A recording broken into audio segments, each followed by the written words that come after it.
Puspitasari dengan MPM 2310212 dari kelas A Antropologi Hukum.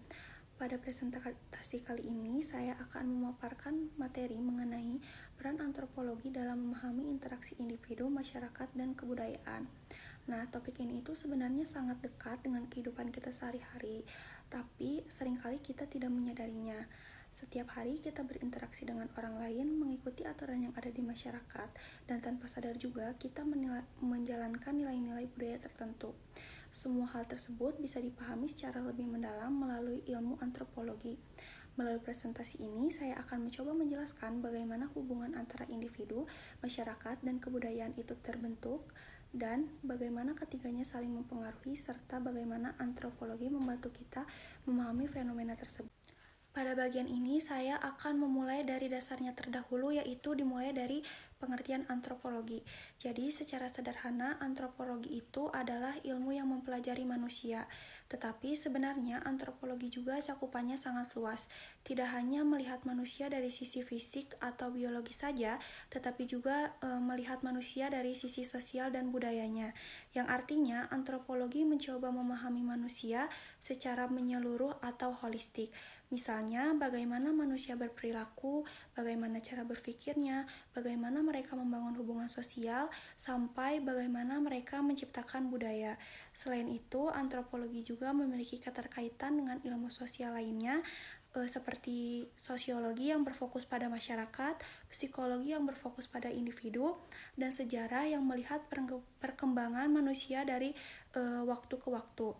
Dengan memahami antropologi, kita itu bisa jadi lebih peka terhadap perbedaan budaya, lebih terbuka terhadap cara hidup orang lain, dan tidak mudah menghakimi, karena kita tahu bahwa setiap perilaku manusia itu pasti dipengaruhi oleh latar belakang tertentu.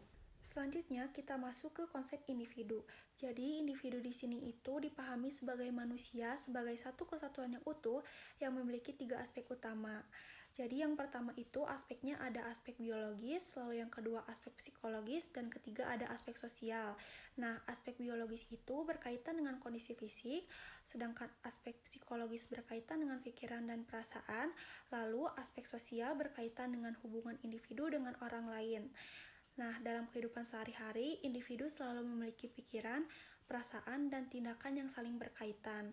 Misalnya, apa yang seseorang pikirkan akan mempengaruhi perasaannya dan pada akhirnya akan mempengaruhi tindakannya. Namun, penting untuk dipahami bahwa individu tidak pernah benar-benar bebas sepenuhnya, karena perilakunya selalu dipengaruhi oleh lingkungan, seperti lingkungan keluarga, lingkungan pertemanan, lingkungan pendidikan, bahkan media sosial. Semuanya berperan dalam membentuk cara berpikir dan bertindak seseorang. Jadi, walaupun setiap individu itu unik, tetap ada pengaruh dari luar yang membentuk kepribadiannya. Selanjutnya adalah konsep masyarakat. Masyarakat dapat diartikan sebagai sekumpulan individu yang hidup bersama dan saling berinteraksi dalam satu wilayah tertentu.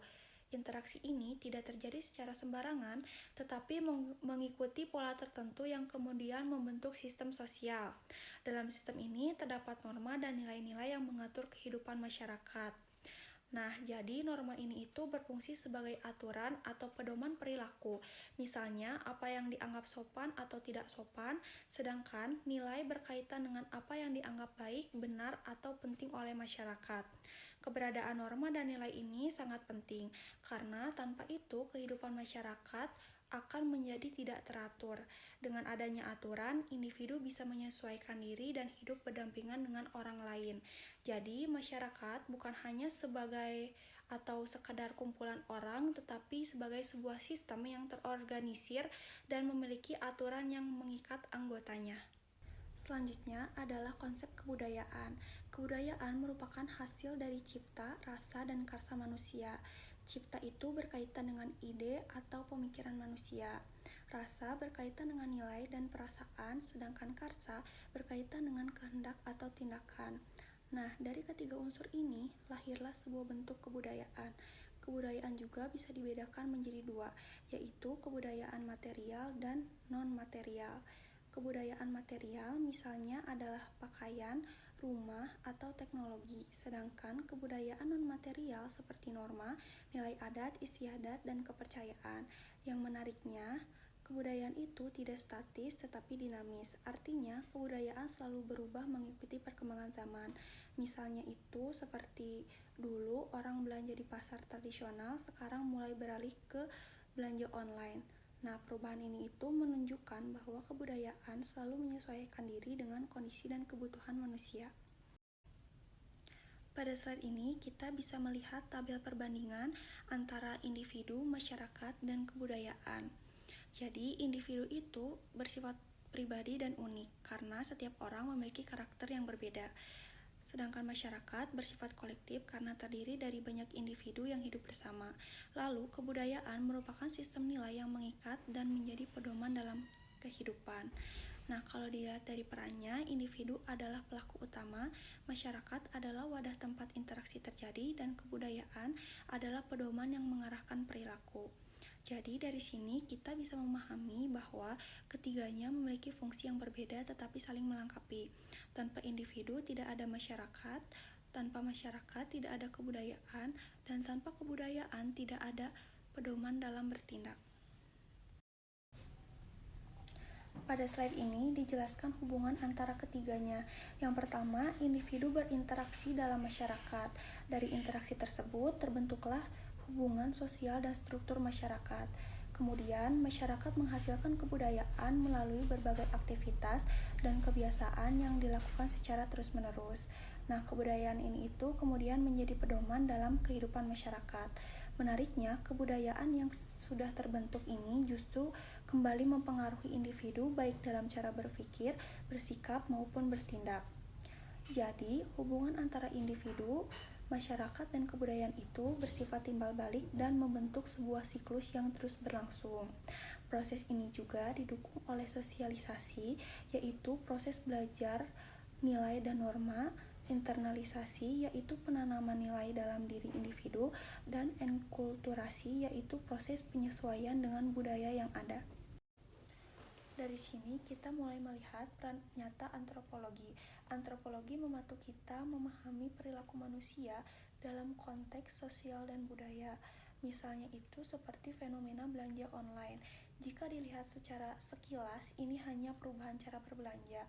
Tapi jika dianalisis secara antropologi, ada banyak hal di balik itu, seperti perubahan gaya hidup, perkembangan teknologi, dan perubahan nilai dalam masyarakat. Antropologi membantu kita melihat bahwa perilaku manusia tidak terjadi secara kebetulan, tetapi dipengaruhi oleh budaya yang berkembang. Dengan begitu, kita bisa memahami perubahan sosial secara lebih mendalam, bukan hanya di permukaan saja. Pada slide ini, saya akan mencoba menganalisis lebih konkret. Jadi dari sisi individu, terlihat adanya perubahan perilaku, yaitu lebih memilih cara yang praktis dan efisien dalam memenuhi kebutuhan. Dari sisi masyarakat, interaksi yang awalnya dilakukan secara langsung mulai bergeser ke arah digital. Orang tidak perlu lagi bertemu secara fisik untuk melakukan transaksi. Dari sisi kebudayaan, muncul kebiasaan baru yaitu budaya belanja online, yang lama-lama menjadi bagian dari kehidupan sehari-hari. Proses ini juga melibatkan sosialisasi, yang misalnya seseorang belajar menggunakan aplikasi dari lingkungan sekitarnya, serta adaptasi terhadap perkembangan teknologi. Ini menunjukkan bahwa perubahan kecil dalam perilaku bisa berdampak besar pada perubahan budaya secara keseluruhan. Sebagai penutup, dapat disimpulkan bahwa individu, masyarakat, dan kebudayaan memiliki hubungan yang sangat erat dan tidak dapat dipisahkan. Jadi ketiganya itu saling mempengaruhi dan membentuk suatu sistem yang dinamis. Perubahan pada satu aspek akan berdampak pada aspek lainnya. Antropologi juga berperan penting dalam membantu kita memahami hubungan tersebut secara lebih mendalam.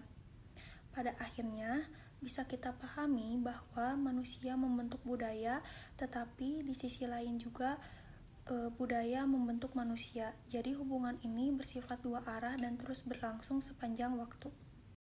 Sekian dari saya, mohon maaf apabila ada kekurangan dan salah kata dalam penyampaian materi. Terima kasih atas perhatiannya. Wassalamualaikum warahmatullahi wabarakatuh.